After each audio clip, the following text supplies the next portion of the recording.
है आपका TV 27 news में। इस वक्त की बड़ी खबर भोपाल से आ रही है, जहां पर शिवराज की कैबिनेट बैठक खत्म हो गई है। आपको बता दें 30 मार्च तक ब्याज भर सकेंगे किसानों को ब्याज चुकाने की तारीख बढ़ा दी है शिवराज कैबिनेट ने। 7 नई तहसीलों को मंजूरी मिल गई है। इस वक्त की बड़ी खबर देख पा रहे भोपाल से, जहां पर किसानों को ब्याज चुकाने की तारीख बढ़ा दी है। तारीख 30 मार्च बताई जा रही है। 30 मार्च तक ब्याज किसान भर सकते हैं। 7 नई तहसीलों को मंजूरी भी मिल गई है।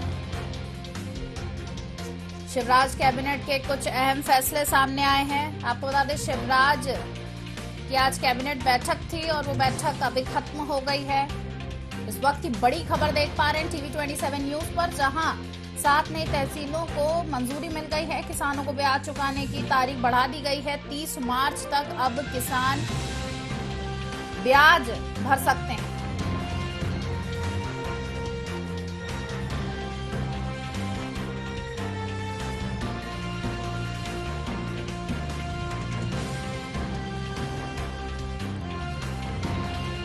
इस वक्त की बड़ी खबर देख पा रहे हैं भोपाल से, जहां शिवराज कैबिनेट की बैठक खत्म हो गई है। कई अहम फैसले सामने आए हैं। किसानों को ब्याज चुकाने की तारीख बढ़ा दी है। शिवराज कैबिनेट की बैठक में ये फैसला हुआ है, जहां पर किसानों को ब्याज चुकाने की तारीख बढ़ा दी गई है। 30 मार्च तक ब्याज किसान भर सकता है। 7 नई तहसीलों को मंजूरी मिल गई है। इस वक्त की बड़ी खबर देख पा रहे हैं भोपाल से, जहां किसानों को ब्याज चुकाने की तारीख बढ़ा दी गई है।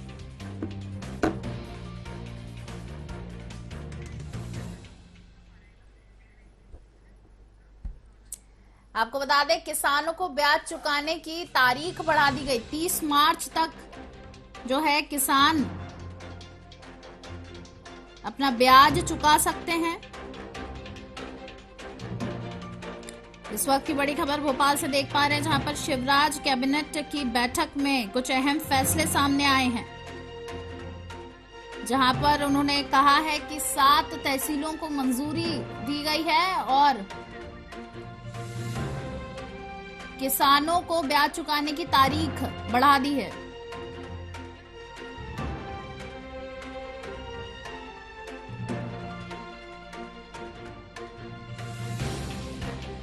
इस वक्त की बड़ी खबर भोपाल से देख पा रहे हैं,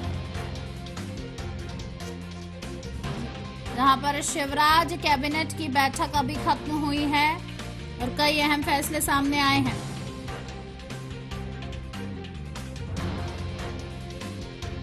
इस वक्त की बड़ी खबर भोपाल से आ रही है,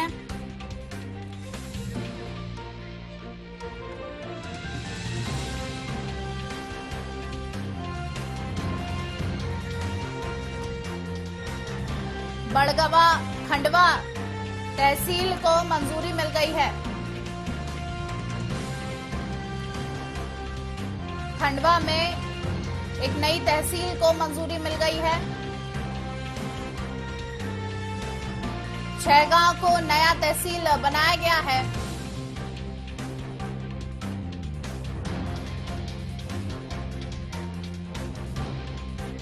सिंगरौली में बरगवा को मंजूरी मिल गई है। आपको बता दें 7 नई तहसीलों को मंजूरी मिल गई है।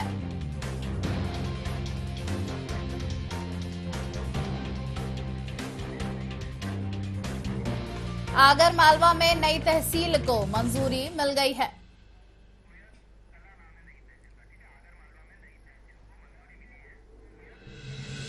सुयत कला तहसील को मंजूरी मिल गई है आगर मालवा में। साथ ही नए पावर प्लांट को भी मंजूरी मिल गई है।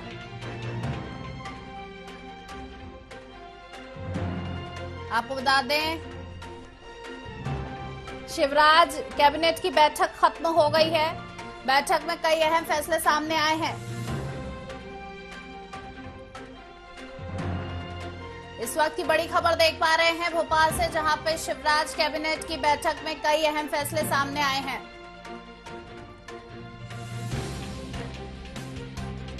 7 नई तहसीलों को मंजूरी मिल गई है।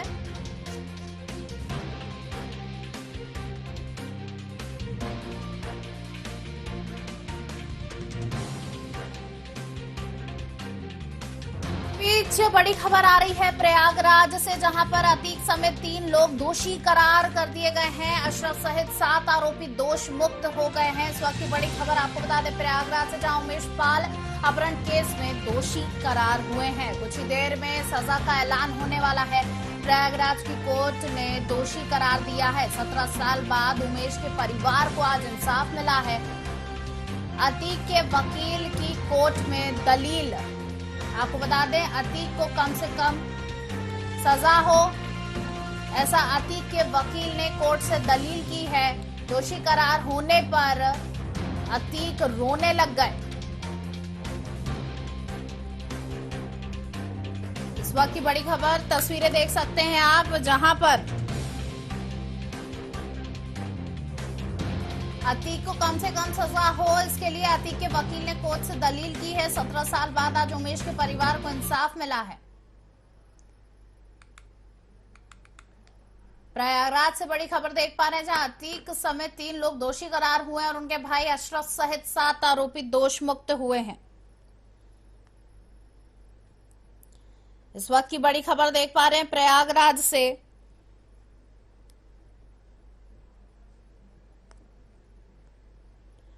जहां पर अतीक अहमद सहित 3 लोग दोषी करार हुए हैं। उमेश पाल किडनैप केस में उन्हें सजा मिली है। 2 साथियों के साथ उन्हें सजा मिली है। 17 साल पुराने उमेश पाल अपहरण केस में अतीक अहमद समेत 3 को एमपी एमएलए कोर्ट उम्र कैद की सजा सुनाई है। इस वक्त की बड़ी खबर देख पा रहे हैं आप, जहां पर भाई अशरफ समेत 7 आरोपियों को बरी कर दिया है। इस केस में 11 लोग आरोपी थे, इसमें 1 की मौत हो चुकी है। अतीक गैंग के खिलाफ पुलिस रिकॉर्ड में 101 मुकदमे दर्ज हैं। पहली बार किसी मामले में गैंगस्टर को दोषी ठहराया गया और सजा हुई है। तस्वीरें देख सकते हैं, जहां पर कोर्ट के बाहर हल्ला बोल लगा हुआ है। वकीलों ने फांसी दो के नारे भी लगाए हैं। कोर्ट के बाहर जूतों की माला लेकर अतीक कि बहुत लोगों ने लगाए हैं ये नारे और जूतों की माला लेकर खड़े हुए हैं। अतीक ने बहुत लोगों को तंग किया, ऐसा वहां पर लोगों का कहना है। जिन 3 दोषियों को सजा सुनाई है उनमें अतीक के अलावा खान सौलत और दिनेश पासी हैं, जिन्हें बरी किया गया है। इस वक्त की बड़ी खबर प्रयागराज से देख पा रहे हैं, जहां फैसले के पहले अतीक को सुप्रीम कोर्ट से झटका भी मिला। इसी बीच उमेश पाल मर्डर केस में सुप्रीम कोर्ट ने अतीक अहमद की सुरक्षा देने की अपील को खारिज कर दिया।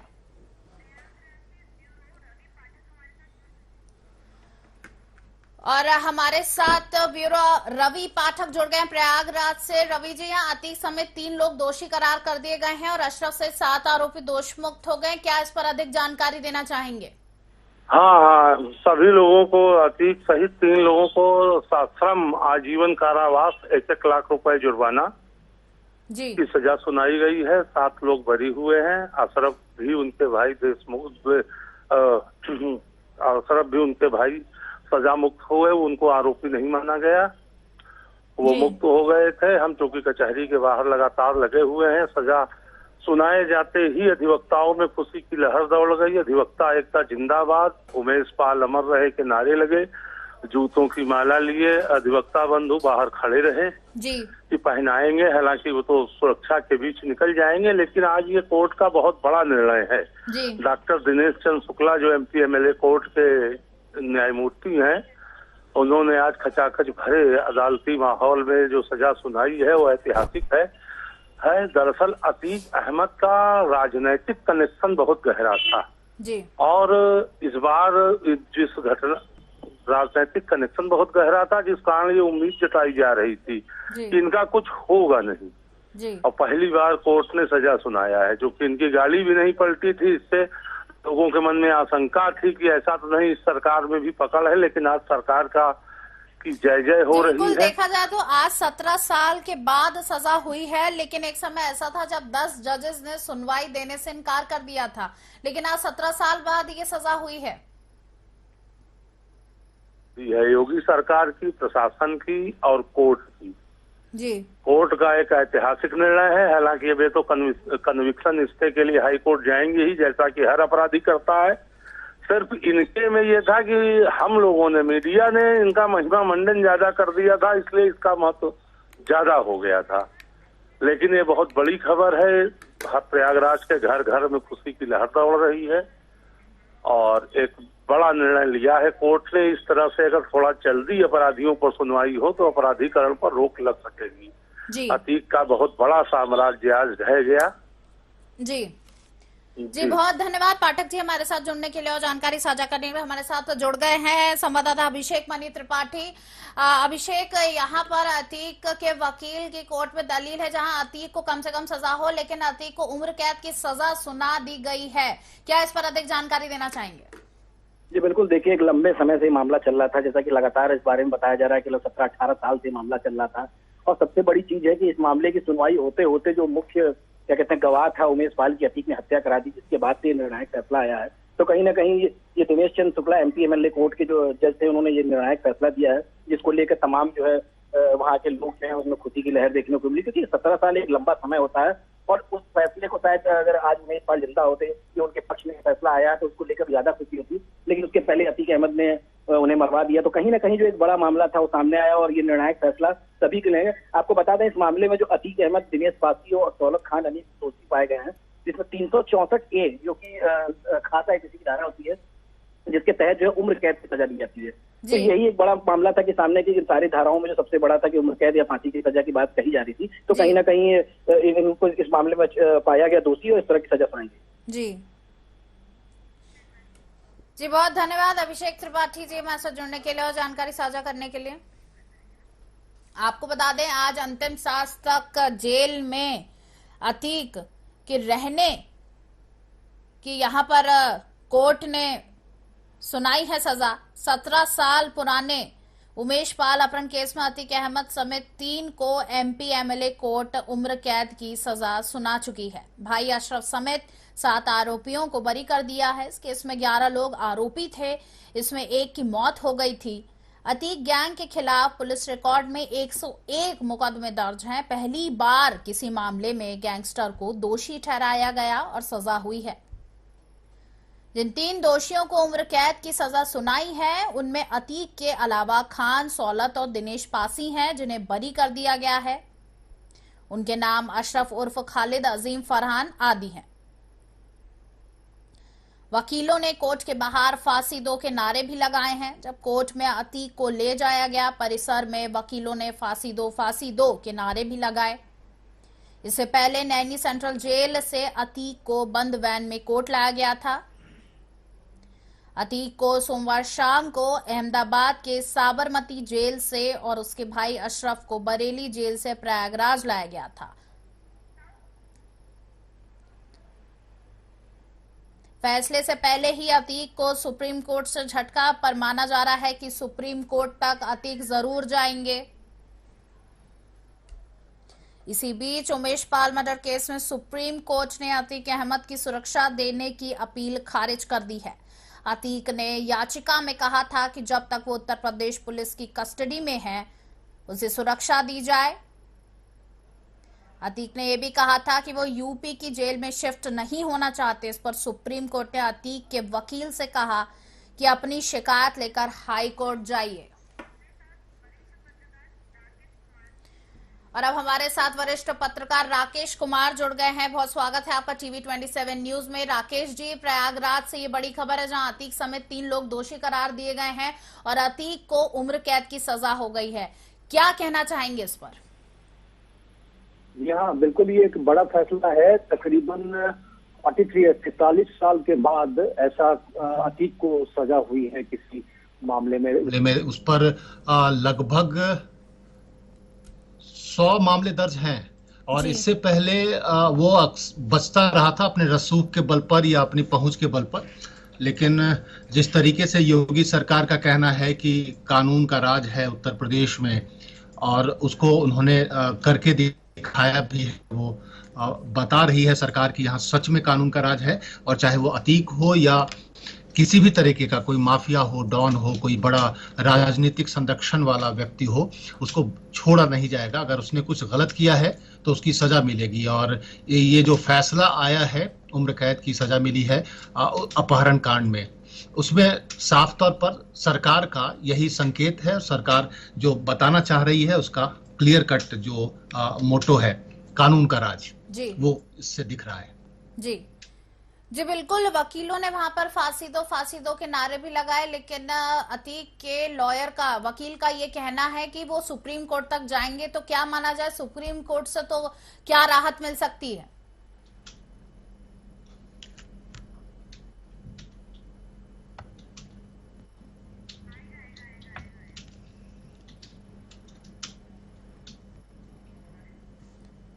आप मुझे सुन पा रहे हैं राकेश जी? जी हम फिर से जुड़ेंगे राकेश जी के साथ। यहाँ पर बड़ी खबर देख पा रहे हैं आप टीवी 27 न्यूज पर, जहां पर अंतिम सांस तक अतीक को जेल में रहने की सजा सुना दी गई है।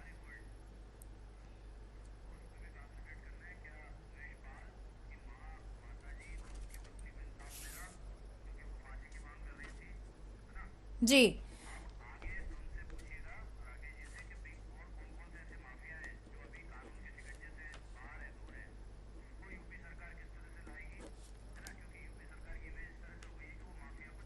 जी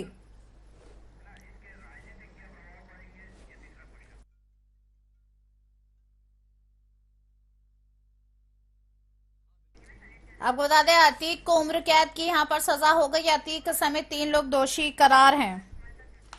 और हमारे साथ राकेश कुमार जी एक बार फिर से जुड़ गए हैं। राकेश जी, हम यहाँ पर बात करेंगे जहां क्या उमेश पाल की मां और उनके परिवारजनों को इंसाफ मिला है, क्योंकि कोर्ट के बाहर वो लोग लगातार नारे लगा रहे थे कि उनको फांसी की सजा होना चाहिए, अतीक को फांसी की सजा होना चाहिए। तो क्या माना जाए, क्या इंसाफ मिला है उमेश पाल के परिवार को? देखिए, जो पीड़ित पक्ष होता है वो अक्सर ये चाहता है कि जो आरोपी है या जिसने अपराध किया है उसको बड़ी से बड़ी सजा मिले और सख्त से सख्त सजा मिले। लेकिन कोर्ट गवाहों और सबूतों के आधार पर चलता है और उसके हिसाब से जो सजा दी जा सकती है वो कोर्ट तय करता है। इसलिए किसी के कहने से मुझे नहीं लगता कि अदालत पर फर्क पड़ता है। लेकिन अतीक अहमद के इस मामले को अगर आप देखें तो 43 साल के बाद अगर सजा सुनाई गई है किसी मामले में और अतीक को पहली बार सजा मिली है, तो यही अपने आप में एक बड़ी बात है, क्योंकि अब तक वो अपने रसूख और अपने पहुंच की वजह से बचता रहा था।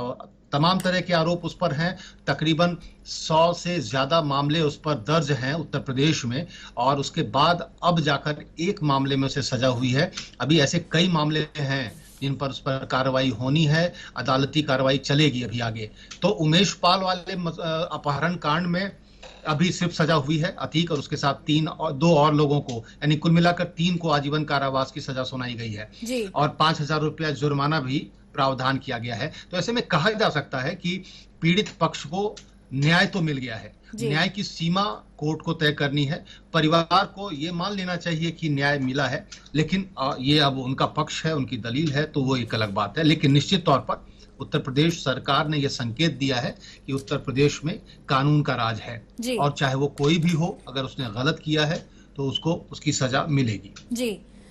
जी बात करना चाहेंगे जहां पर ऐसे कौन से और माफिया हैं जो यूपी सरकार की पकड़ में आ सकते हैं अभी भी, या यूपी सरकार के निशाने पर हैं? यूपी सरकार के निशाने पर कई हैं और सबके के बारे में लिस्ट डीजीपी ऑफिस में है और सबके बारे में कार्रवाई भी हो रही है। अगर आप ये देखना चाहें तो उसमें कई नाम ऐसे हैं जिनको खुद पुलिस भी डिस्क्लोज नहीं करना चाहती है कि कौन से नाम ऐसे हैं। लेकिन जितने वो बड़े नाम जो आज तक बचते आए, बड़े बड़े अपराध को करने के बाद भी उन पर कोई कार्रवाई नहीं हुई, वो अब कानून के शिकंजे में है, उन पर दायरा उस कानून के दायरे में है और शिकंजा धीरे धीरे कस रहा है। अभी आप देखेंगे कि कई और मामले सामने आएंगे और ये साबित कर रहा है कि पुलिस अपना काम कर रही है, कानून अपना काम कर रहा है और सरकार इसमें वैसा इंटरफेयर नहीं कर रही है जैसा नॉर्मली होता है, क्योंकि जैसे ही कोई रसूख वाले का नाम आता है तो उसमें बहुत तरह के दबाव पुलिस पर और प्रशासन पर आता है। लेकिन इस मामले में देख रहे हैं कि पुलिस को फ्री हैंड दिया गया है कार्रवाई करने के लिए भी, और तमाम, सिर्फ अतीक की बात नहीं कह रहा हूं मैं, और भी जो उसमें मामले हैं, और भी जो रसूख वाले हैं, माफिया कहलाते थे, डॉन कहलाते थे, जो आजकल कुछ तो जेल में हैं, कुछ छुपते फिर रहे हैं, कुछ बेल के लिए प्रयास कर रहे हैं। लेकिन अपराधियों में खलबली है। अपराधी चाह रहे हैं कि किसी तरीके से उनकी जान बच जाए, सजा जरूर हो लेकिन जान बच जाए। तो देखते हैं कि और सरकार किन पर कार्रवाई करती है। लिस्ट बहुत लंबी है। जी, आप हमारे साथ बने रहिए राकेश जी, और हमारे साथ लखनऊ अधिवक्ता वीके सिंह जी जुड़ गए हैं। पूछना चाहेंगे आपसे, प्रयागराज से ये बड़ा फैसला सामने आया जहां पर अतीक समेत 3 लोग दोषी करार दिए गए हैं और उनको उम्र कैद की सजा हुई है। किस तरीके से देखते हैं इसको, क्या इंसाफ मिला है यहाँ पर?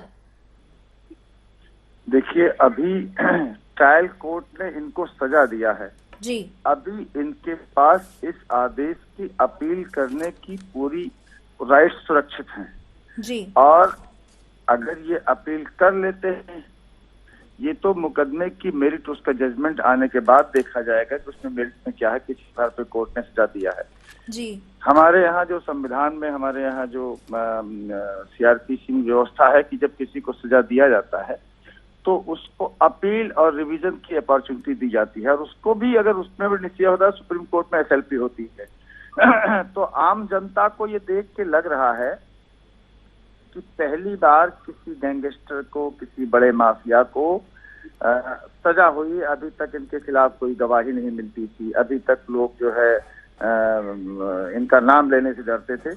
लेकिन अब उत्तर प्रदेश में जो कानून का राज्य स्थापित हुआ है, इससे ये लगता है कि अब यदि कोई अपराध करेगा तो उससे दंड भोगना पड़ेगा, उसको सजा मिलेगी। जहां तक इनके अधिकारों की बात है तो ये अपनी अपील करेंगे, उसके बाद फिर ये एसएलपी कर सकते हैं। सुप्रीम कोर्ट, इनके पास दोनों अधिकार अभी सुरक्षित हैं, और अगर एक बार सुप्रीम हाई कोर्ट से स्टे हो जाए ये तो 10 साल चलता है, और उसके बाद भी अगर वहां से भी फैसला इनके खिलाफ आता है तो एसएलपी होती है सुप्रीम कोर्ट में, तो उस पर भी 10 साल लटकता है। तो आम जनता को देखने के लिए तो न्याय बिल्कुल दिखाई पड़ रहा है कि हाँ साहब न्याय हुआ, पहली बार किसी को सजा हुई। इस तरह के गैंगस्टर्स को सजा वजा नहीं होती थी, गवाह छोड़ के भाग जाते थे। जी, आप बताइए। जी, बहुत धन्यवाद वीके सिंह जी हमारे साथ जुड़ने के लिए और जानकारी साझा करने के लिए। वापस चलते हैं वरिष्ठ पत्रकार राकेश जी के साथ।